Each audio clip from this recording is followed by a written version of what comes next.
Hello, in front of me I've got MITSUBISHI Outlander. In this video I'll show you how to navigate to points of interest. At the beginning, take a look at the screen display, go to navigation, extend menu, start guidance, or select destination and point of interest. Please proceed to the indicated route. Select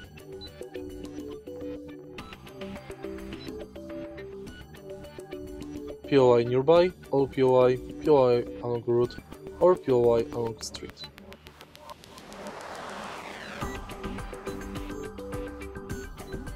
Go to categories and select your POI.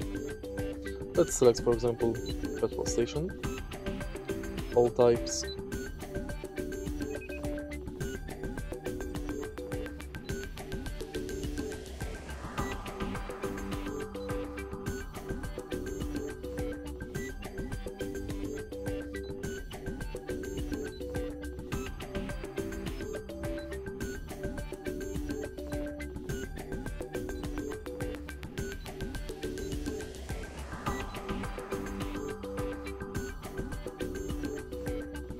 and select the POI.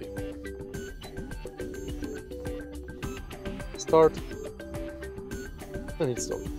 If you find this video helpful, please leave like, comment and subscribe.